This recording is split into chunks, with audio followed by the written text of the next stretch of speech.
सगळे या निकालानंतर निश्चितच चकित व्हाल. काँग्रेस पार्टीला या राज्यामध्ये क्रमांक 2 वर आपण सगळे बघू शकाल.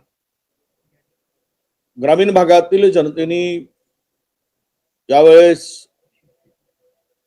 आपल्याला आश्चर्यचकित करणारे निकाल देतील, कारण मेट्रोपॉलिटन मध्ये आपण काही फार बोलू शकत नाही. तो निकाल आणि निवडणुका अजून अद्याप उशीर आहे त्याला.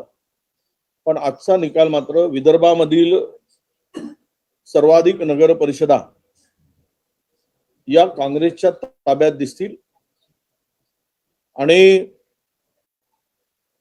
महाराष्ट्रामध्ये प्रचंड पैशाचा पूर आणला गेला, सत्तेचा दुरुपयोग केला गेला.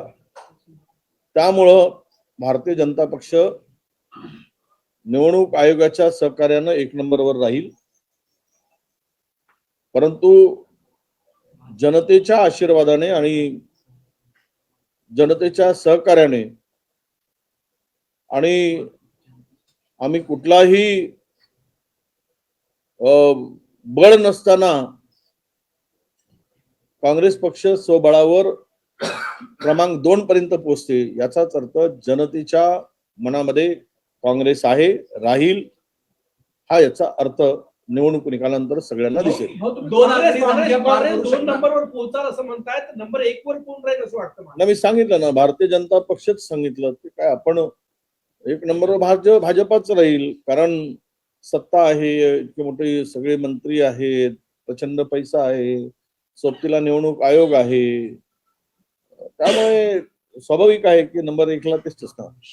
एक्झिट पोल मध्ये मात्र चित्र वेगळं दिसते आहे. जे गड आपला विदर्भ मानण्यात येतो तिथे थोडी काँग्रेसची पीछे नाही. आता ते निकाल आल्यानंतर काल आपण सगळे सामोर पाहिला किती नगर परिषदा कुठल्या येत आहेत.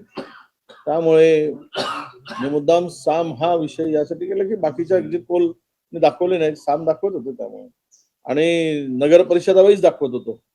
त्यामुळे आता इतर TV 9, तुमचं NDTV, झी TV यांचे अंदाज जे आहेत विदर्भाच्या संदर्भात हे काँग्रेसला कमी नाही आहे. हो, यावेळी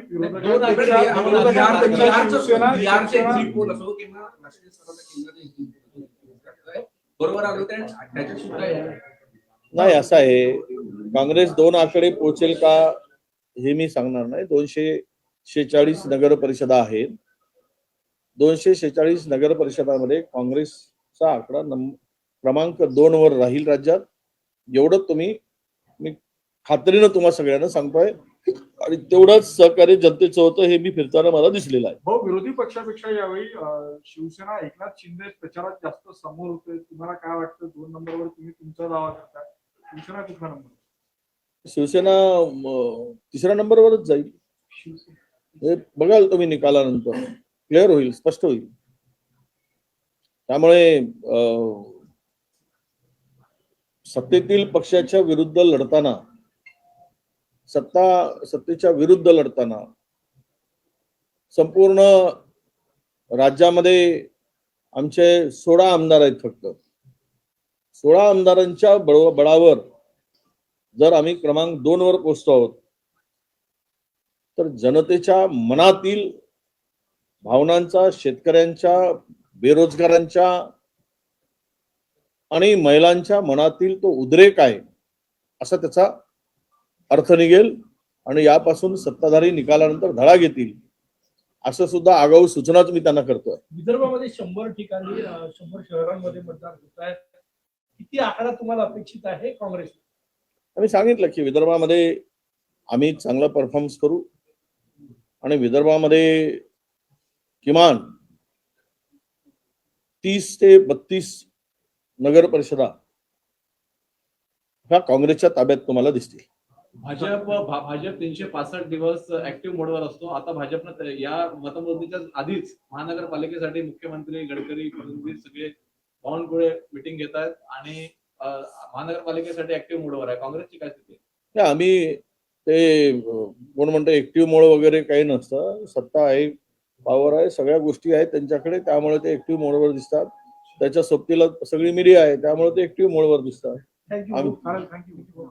नाही, हिंदी हिंदी हिंदी